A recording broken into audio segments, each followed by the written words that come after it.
The rain was coming down hard in the city, turning the Tuesday morning rush hour into a blurry mess of headlights and gray puddles. It was the kind of weather that made everyone want to stay in bed, but the streets were packed with people rushing to get to work. In the middle of all this chaos, a black motorcycle pulled up to the front of a tall glass building. It was a high-end production company. One of the most respected in the business. The rider killed the engine and swung a leg over the bike. He wasn't wearing a flashy suit or carrying a briefcase. He was wearing a well-worn leather jacket, a simple t-shirt, and jeans that looked like they had seen better days. He took off his helmet and shook out his messy dark hair. It was Keanu Reeves, the owner of the company.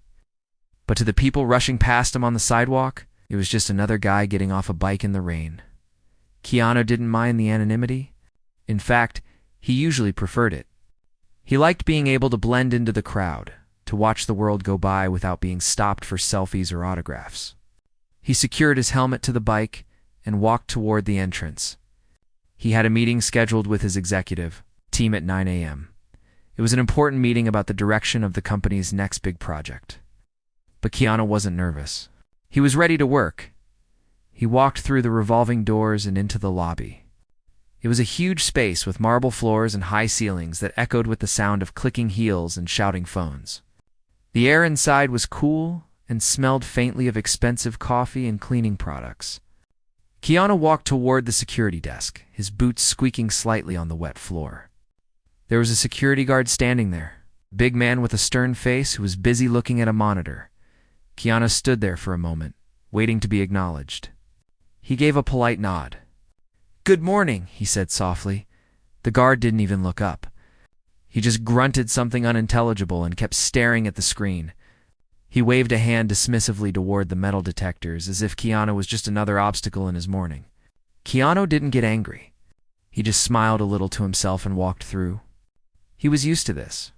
In a building this big, the security guards saw hundreds of faces every day. They were trained to look for badges. It's not celebrities. He walked to the bank of elevators and pressed the button for the top floor. As the doors slid open, he stepped inside, joining a few other people who were dressed in sharp business suits. They were looking at their phones or fixing their ties, completely wrapped up in their own worlds. Nobody looked at the man in the leather jacket standing in the corner. Keanu watched the floor numbers light up one by one. He wondered how many of these people actually loved being here, and how many were just showing up for a paycheck. The elevator dinged, and the doors opened on the executive floor. This was the heart of the company, where the big decisions were made. But stepping out of the elevator, the vibe was completely different from the creative energy Keanu loved. It was quiet, but not a peaceful quiet. It was a tense, sterile kind of silence. The hallway was lined with expensive art, but it felt cold. The air up here felt heavier somehow. Keanu walked down the long hallway toward the conference rooms. He passed a few junior employees who were hurrying past with armfuls of paperwork. They looked stressed, their eyes tired and glued to the floor. One young man dropped a stack of files, papers scattering everywhere. Keanu immediately stopped and bent down to help him pick them up.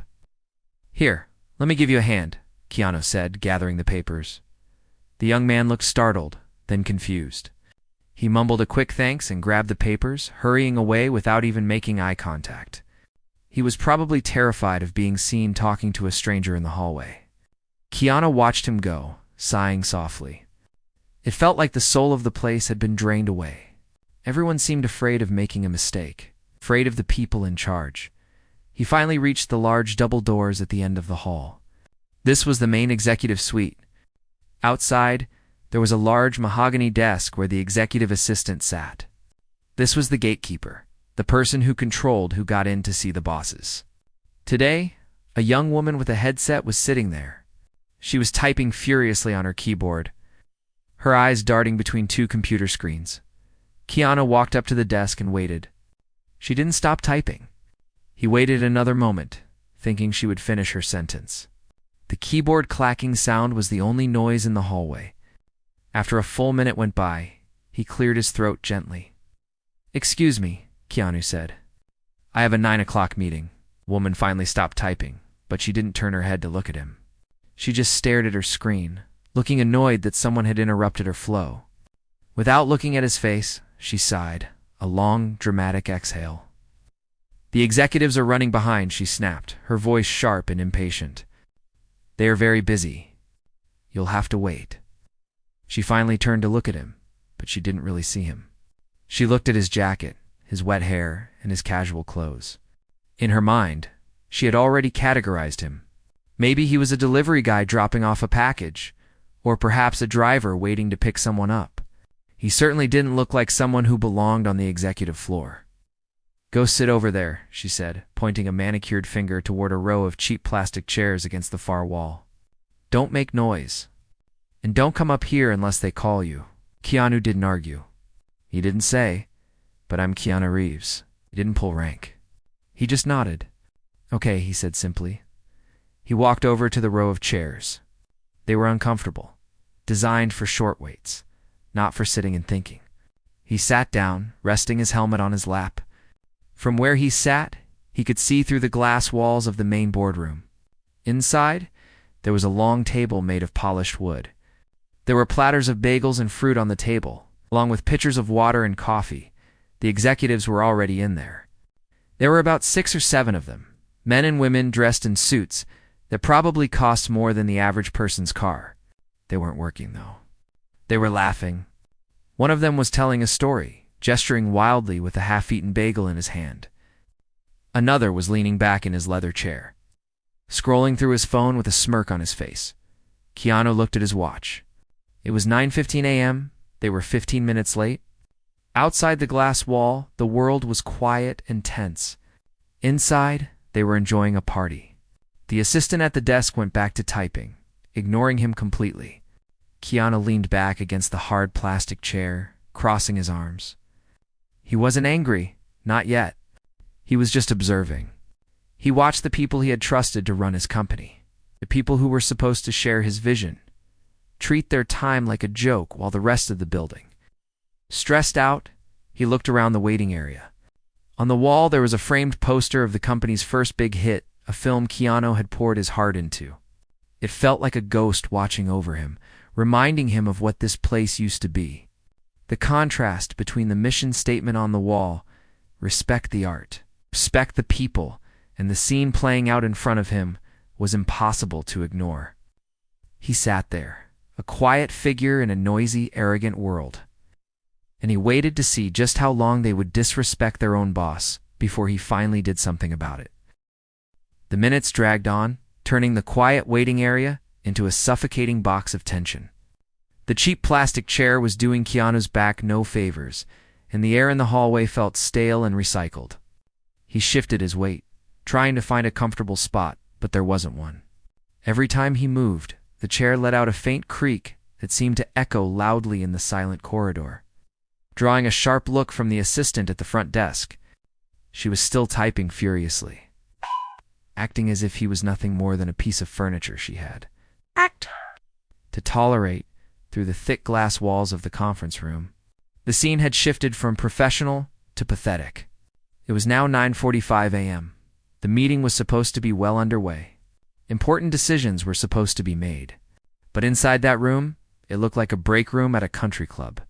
The executives were leaning back in their expensive leather chairs, their feet propped up on the polished mahogany table.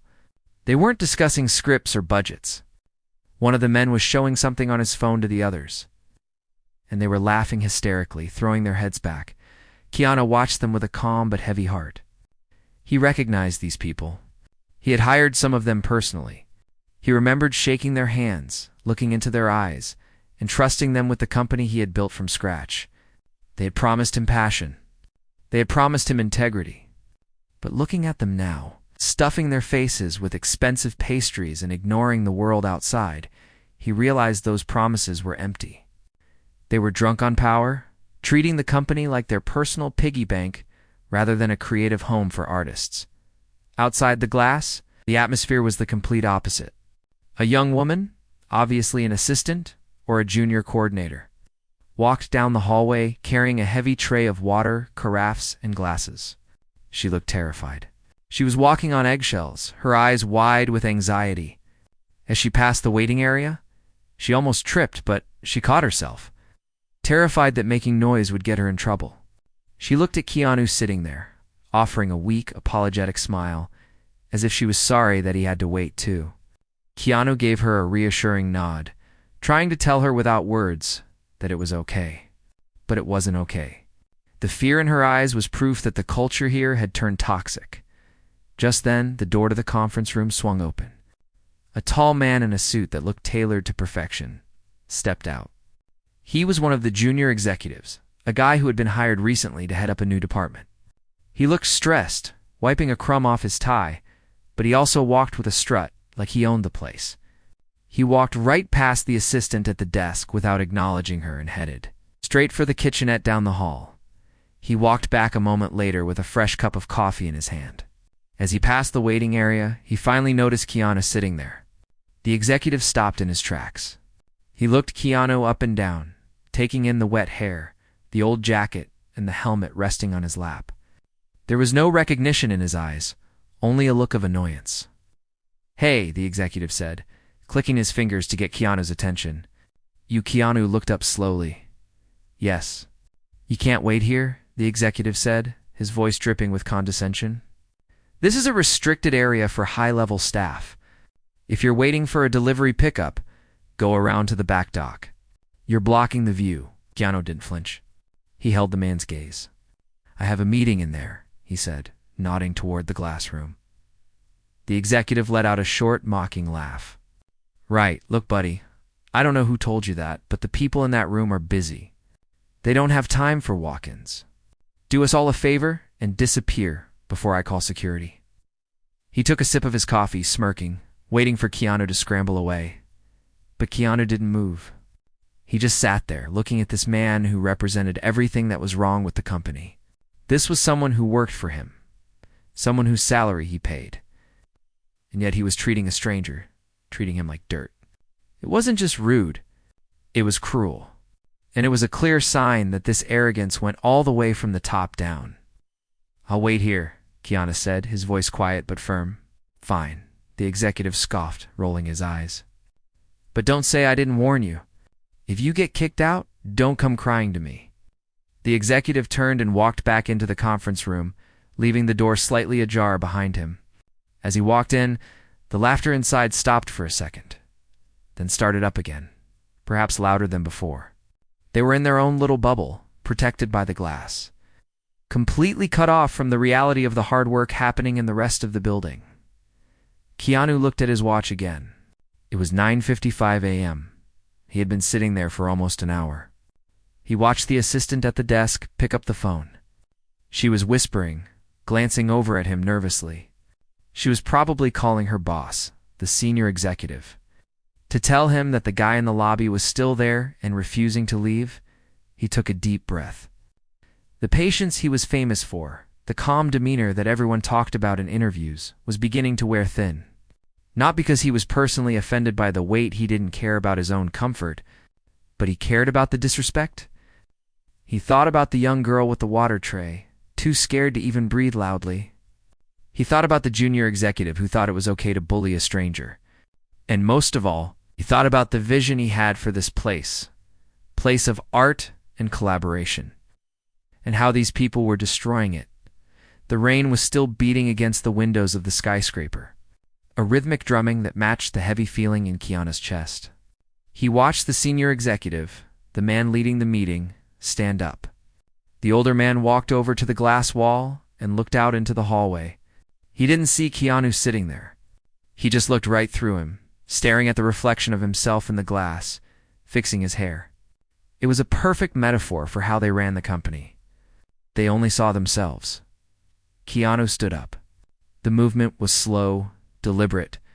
The plastic chair scraped against the floor, a harsh noise that cut through the typing sounds of the assistant. She looked up, startled by the sudden movement. Keanu placed his helmet on the chair. He didn't look angry. He didn't look like he was about to yell. In fact, he looked strangely calm, like a man who has finally made a difficult decision and is relieved that the waiting is over. He straightened his jacket and walked toward the double doors of the conference room. The assistant stood up, panic in her eyes. Sir, you can't go in there," she shouted, stepping around the desk to block his path. Keanu stopped and looked at her. He didn't yell. He didn't push her. He just looked at her with a kind of intense focus that made her freeze. "It's okay," he said gently. "I know exactly where I'm going." He stepped around her, his boots squeaking on the floor. He reached for the handle of the door. Inside, he could hear them talking about bonuses. He could hear them joking about firing people who didn't meet their quotas. The door was heavy in his hand, solid barrier between the rot of the executive team and the reality of the rest of the world. But barriers, Keanu knew, were meant to be broken. He took a deep breath, turned the handle, and pushed the door wide open. The conversation inside died instantly as all eyes turned to the stranger walking into their sanctuary. The heavy oak door swung open, and the silence that followed was immediate and absolute. It was as if someone had pressed the mute button on a television set. The laughter that had been filling the room just seconds ago vanished, placed by the sound of rustling clothes and chairs shifting uncomfortably. Keanu stood in the doorway, a silhouette against the bright hallway lights. The air in the room smelled of rich coffee and expensive cologne, a sharp contrast to the rain and fresh air he had brought in with him. He didn't say a word. He simply walked into the room, his boots making a soft, rhythmic thud on the plush carpet. Every pair of eyes in the room was locked on him, but not with recognition. They looked at him with a mixture of curiosity and annoyance, the way one might look at a fly that had buzzed into a fancy restaurant. He looked out of place among the mahogany furniture and the crystal glassware. Like a rock, sitting on a velvet pillow, at the head of the long table sat the senior executive, a man with silver hair and a face that looked like it had been carved from stone. He had been speaking when the door opened, and now he looked furious. He slammed a folder down on the table, the sound echoing through the large room like a gunshot. "Excuse me?" The senior executive barked, his voice loud and commanding. "This is a closed meeting. You can't just walk in here. Who let you in?" Keanu didn't answer immediately. He walked slowly along the side of the table, looking at each person in turn. He saw the fear in some eyes, the confusion in others, and the flat-out arrogance in the rest. These were the people controlling the fate of hundreds of employees, and they couldn't even bother to look up from their pastries when their scheduled meeting time passed. "I let myself in," Keanu said finally, his voice quiet. It wasn't a shout, but it carried clearly across the room. It was a calm, steady voice that sounded strange in the chaotic atmosphere. The tall executive who had been rude to him in the hallway stood up. He pointed an accusing finger at Keanu, his face turning red. "I told you to wait outside. This is a restricted area. Do you have any idea who we are? We are running this company. You can't just barge in here dressed like that." He waved his hand dismissively at Keanu's wet jacket and jeans, eliciting a few snickers from the other side of the table. The tension in the room was rising, thick and suffocating. They saw a stranger, a nobody, someone who didn't know his place. They were preparing to humiliate him, to call security, and then go back to their party. Keanu stopped walking. He was standing in the middle of the room now, right in the center of their circle of power. He looked at the tall executive, then at the woman sitting next to him, who was busy checking her watch, pretending to be bored by the interruption. "You're right," Keanu said, looking around the room. "You are running this company. Or at least, you're supposed to be." He walked over to the empty chair at the foot of the table. It was the only seat that wasn't taken. He reached out and touched the leather backrest. "I have been sitting outside for almost an hour," Keanu continued, his tone still conversational, as if he was commenting on the weather. "I watched you eat. I watched you laugh. I watched you ignore the time and ignore the people who work hard to keep the lights on for you." The senior executive rolled his eyes, clearly losing patience. He picked up his phone, presumably to dial the security number. "Look, pal, I don't know what your sob story is, and I don't care. If you don't walk out that door in the next 10 seconds, you're going to be arrested for trespassing. And frankly, you're lucky I don't sue you for wasting our time." The other executives murmured in agreement. They were a pack, protecting their own. They felt safe in their numbers. They felt superior. They saw Keanu as a problem to be eliminated, not a person to be heard. But Keanu didn't move toward the door. Instead, he walked to the head of the table, the seat where the senior executive was sitting. The man stood up, puffing out his chest, ready to physically block him. Get back, the senior executive warned. Don't make me call the guards. Keanu ignored the threat. He walked right past the man, stepping around him with a fluid grace. He reached the chair at the very head of the table, the boss's chair. It was a massive leather seat, high-backed and imposing. It was empty. Sit down, and I will have you dragged out of here by your ears, the senior executive shouted, his face purple with rage. Keanu put his hand on the shoulder of the chair. He looked at the empty seat, then back at the stunned faces of the people he had trusted. He thought about the young assistant in the hallway who was too scared to speak. He thought about the fear he had seen in the corridors. These people weren't just rude. They were bullies. And they were bullying their way right into destroying everything he had built. He pulled the chair out. The sound of the legs scraping against the hardwood floor was loud and jarring. He turned it around to face the room and sat down. He leaned back, crossing one leg over the other, and rested his elbows on the armrests. He looked at home. He looked like he belonged there more than any of them ever had. The room went dead silent. You could hear a pin drop. The audacity of the act stunned them. A stranger, a guy off the street, had just taken the CEO's chair in front of the entire executive team. It was a power move they hadn't expected. "How dare you," the tall executive sputtered, taking a step forward. "Get up. That's not for you." "Actually," Keanu said, looking the tall man directly in the eyes, "it is." The woman with the glasses spoke up, her voice dripping with sarcasm. "Okay, very funny. Who put you up to this? Is this a prank? Is there a hidden camera?" "It's not a prank," Keanu said softly. He let the silence hang in the air for a moment, letting their anxiety build. He watched them sweat. He watched them exchange confused glances. They were starting to realize that this wasn't a delivery driver or a lost tourist. The way he sat, the way he looked at them, it was the look of someone who had seen it all before. "Then who are you?" the senior executive demanded, stepping closer to the chair, trying to use his height to intimidate Keanu. "Give me a name, and I'll make sure you never work in this town again." Keanu didn't stand up. He didn't shout. He didn't need to. He held up his hands, gesturing vaguely around the room, taking in the expensive art, the view of the city, the plates of food. "I'm the guy who paid for the chairs you're sitting in," Keanu said, his voice dropping an octave, becoming deadly serious. "I'm the guy who signed the check for this building. I'm the guy who hired every single one of you." He paused, letting the words sink in. The realization hit them like a bucket of ice water. The senior executive froze. The tall man took a step back, his face draining of all color. The woman with the glasses dropped her pen. The pieces of the puzzle were suddenly clicking into place. The messy hair, the jacket, the face they hadn't recognized because they were too busy looking down at him. "My name," Keanu said, leaning forward, his eyes locking onto the senior executive's terrified gaze. "Is Keanu Reeves?" The silence that followed was deafening. It wasn't just quiet. It was a vacuum. The air left the room. The senior executive's mouth opened and closed like a fish out of water.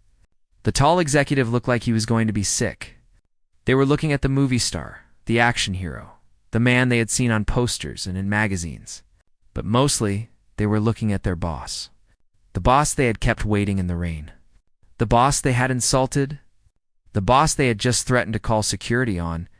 Keanu leaned back in the chair, the master of his own house, and waited for them to realize that their party was finally over. The name Keanu Reeves seemed to absorb every sound in the room. It didn't just echo. It landed like a heavy stone in the middle of the table, crushing the laughter, the arrogance, and the comfortable atmosphere instantly. For a few long seconds, nobody moved. The air conditioning hummed in the silence, the only noise in a room that had been chaotic just moments before. The tall executive who had been so brave in the hallway looked as if he was going to faint. His face turned a shade of pale green, and he backed away until his legs hit the edge of a chair, nearly falling over. The woman with the glasses stopped checking her watch, her mouth hanging open slightly. But the biggest reaction came from the silver-haired, senior executive standing near Keanu. His expensive face had lost all color. He looked from Keanu to the empty hallway where the assistant was probably still hiding, and then back to Keanu. Keanu Reeves, the senior executive stammered, his voice cracking. It wasn't a question. It was a breath of realization. As in, the owner. The guy who? The movie star? The guy who signs your paycheck, Keanu said. He didn't smile. He didn't do his famous charming nod. He just looked at them with a steady, piercing gaze. He didn't look like an action hero right now. He looked like a disappointed father looking at children who had broken a window and were lying about it. The room exploded into a panic. It wasn't a quiet panic. It was a scramble. The tall executive rushed forward, his hands shaking. Mr. Reeves. Oh my God. Sir, I didn't recognize you. I am so sorry. We were protecting your privacy. The woman with the glasses interrupted, her voice high and squeaky. She stood up, smoothing her skirt nervously. We thought you were a journalist or someone trying to sneak in. You know how the paparazzi can be. We were just doing our job to keep the meeting secure. Keanu raised an eyebrow. He looked at the hallway executive. Is that what you were doing outside? Protecting my privacy when you told me to disappear? The tall man looked at his shoes. I made a mistake, sir. A terrible mistake. But look at you. You're not wearing a suit. You had the helmet. How were we supposed to know? It's honestly not our fault you don't dress like a CEO. It was a bold move, shifting the blame. It was a desperate attempt to save their own skins by attacking Keanu's appearance. Keanu let the words hang there. He looked down at his own clothes. They were simple, comfortable, and real. Then he looked at their clothes-stiff suits, shiny shoes, watches that cost more than a car. So, Keanu said slowly, unless I wear a suit and sit on a throne, I don't deserve respect? Is that the company culture we have here? No, of course not, the senior executive said, stepping closer. He tried to force a laugh, but it came out as a dry wheeze. Let's start over, okay? I'm David. We haven't formally met. This is just a funny misunderstanding. Hilarious, really. We'll laugh about this one day. David reached out a hand to shake Keanu's, as if they were old buddies meeting at a bar. He was trying to pivot. He was trying to use his charm to smooth things over, the same way he probably smoothed over problems with investors. But Keanu didn't take the hand. He just looked at it, suspended in the air until David slowly pulled it back, wiping his sweaty palm on his pants. I don't think it's funny, Keanu said. He stood up from the chair, pushing it back slowly. The sound made everyone flinch. I sat out there for an hour. I watched you eat. I watched you ignore the time. I heard you talking about bonuses and firing people who didn't meet quotas. I heard you joking about the little people downstairs who don't know how to work. Ow. The room went quiet again. The jokes they thought were private were now exposed. The woman with the glasses looked down at the table, unable to meet Keanu's eyes. We were just blowing off steam, David said, his voice hardening slightly, trying to regain control. Running a company is stressful. You don't understand the pressure we're under. You're off making movies. We're here doing the real work. That was it. The comment hung in the air like toxic smoke. The arrogance was so deep that even now, standing in front of the owner, they still thought they were better than him. They thought he was just an actor, a clueless face on a poster, while they were the real business minds. Keanu looked at them one by one. He saw the panic, but more than that, he saw the entitlement. They weren't sorry, they were rude. They were sorry they got caught.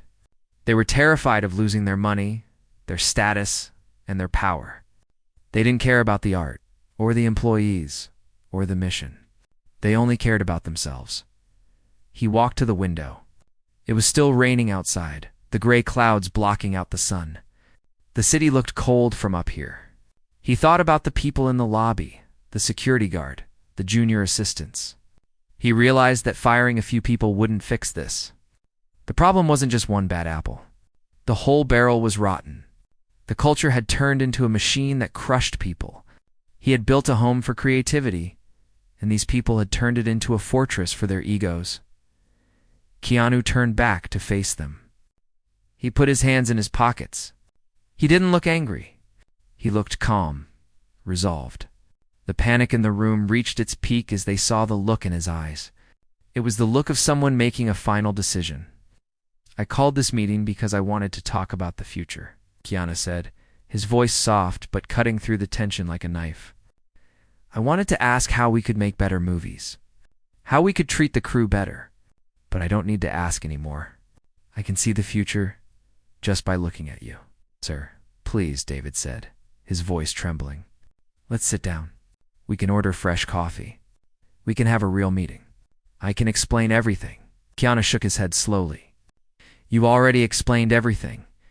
You explained it with how you treated me when you thought I was a nobody. That's who you really are. That's what this company has become." He walked to the center of the room.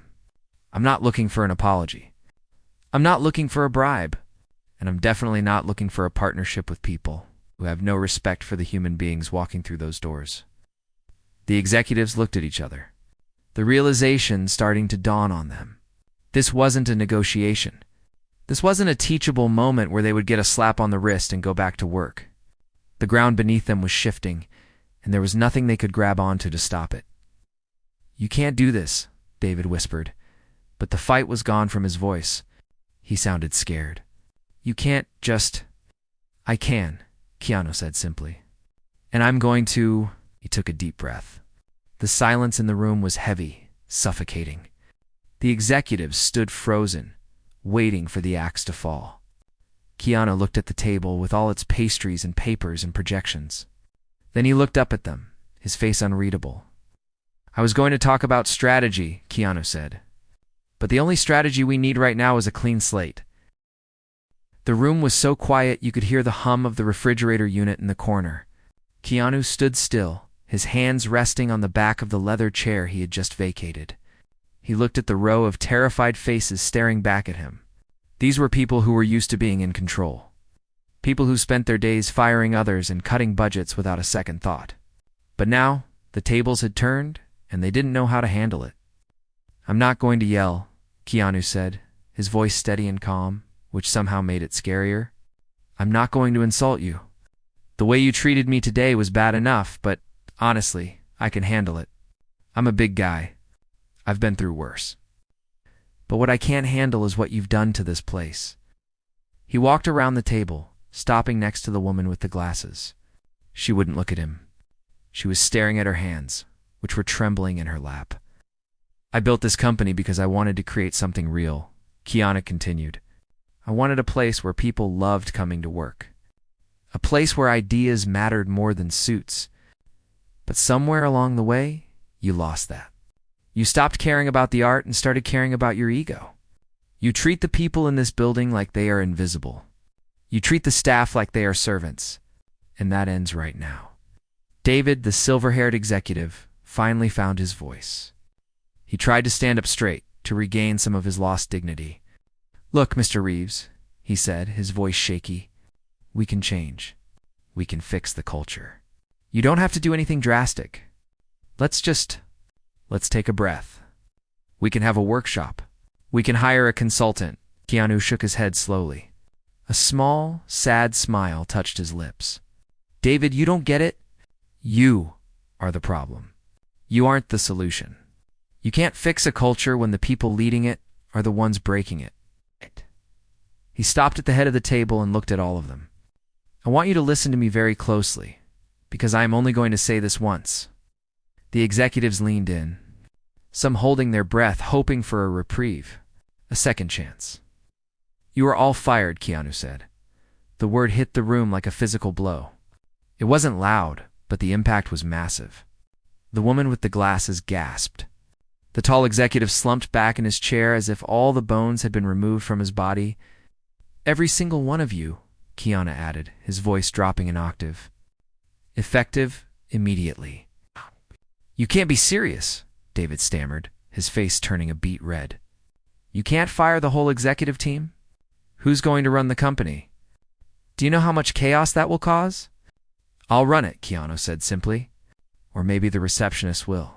Maybe the guy who delivers the mail will do a better job than you have, because at least they have respect for people." He reached into his pocket and pulled out his own phone. "I'm calling security. Not to have me escorted out, but to have you escorted out.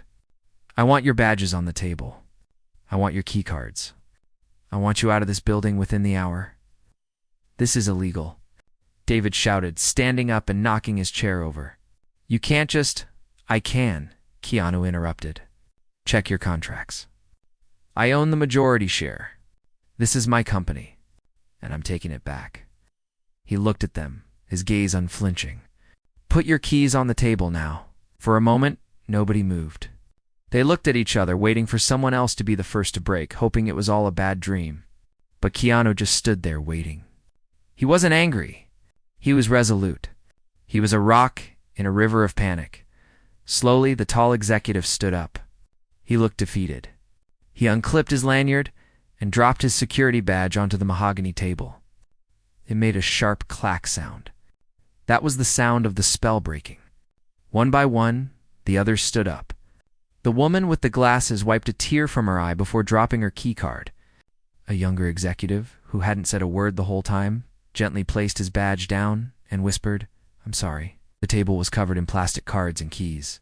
It looked like a funeral procession. "Pack your personal things," Keanu said. "Don't take the company laptops. Don't take the files. Just get your stuff and go. Security will be waiting by the elevators to make sure you don't take anything that doesn't belong to you.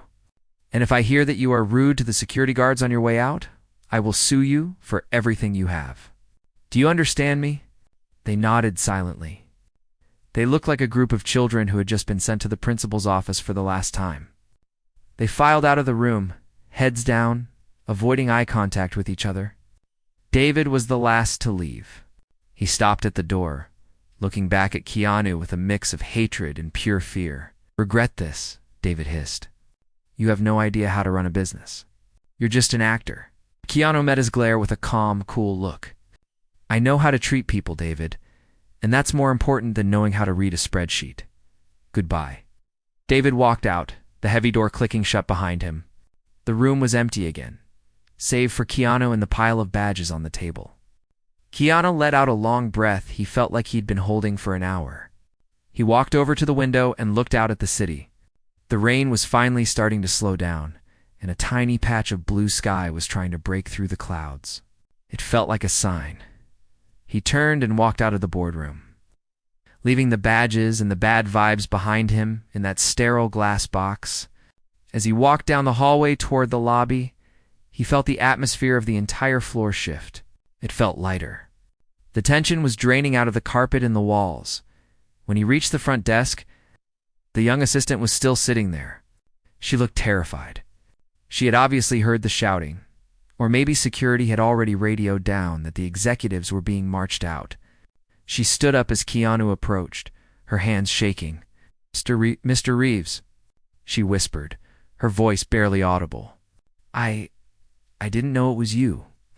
"I'm so sorry I made you wait," Keanu smiled, a genuine warm smile that reached his eyes. He walked up to the desk and leaned on it, getting down to her level. "You didn't do anything wrong," he said softly. "You were doing your job. You were protecting the people you thought were your bosses.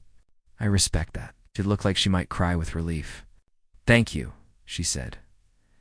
Keanu reached into his pocket and pulled out a business card. It wasn't one of the fancy corporate ones. It was a simple card with his personal number on it. "I'm going to be shaking things up around here," he told her. "If you ever have a problem, or if you see something that isn't right, you call me. Day or night. Okay." She took the card with trembling hands and nodded. "Okay." He walked past the desk and headed toward the elevators. But he stopped when he saw the young man who had dropped the files earlier. The guy was standing by the copy machine, looking confused as he watched the executives being escorted toward the exit by security guards. The young man looked stunned. Keanu walked over to him. "Hey," he said. The kid jumped. "Oh? Hey, wow. I heard what happened. Is it true? Did you fire them all?" "Yeah," Keanu said. "I fired them." "Why?" the kid asked, genuine curiosity in his voice. "I mean, not that I'm complaining." "They were terrible, because they forgot who we are," Keanu said, putting a hand on the kid's shoulder. Because I walked in here today and they treated me like dirt because I wasn't wearing a suit? They treat you the same way every day, and I'm done with it. Keanu looked around the open office space. Other employees were peeking out of their cubicles, whispering. They looked scared, but they also looked hopeful. They looked like a flock of birds that had been locked in a cage, suddenly seeing the door open. I'm going to need help running things, Keanu said, raising his voice just enough so the people nearby could hear. I'm looking for ideas. I'm looking for passion. I don't care about your title. I don't care about your suit. If you love what we do here, come find me. I'll be in the conference room, the one with the big table. He squeezed the kid's shoulder and walked toward the elevators. He wasn't leaving. He was just going to get his helmet. As he stepped into the elevator car, he saw the smiles starting to break out on the faces of the staff. The fear was evaporating, replaced by something new. It was the feeling that things were about to change. It was the feeling that the real work was just beginning.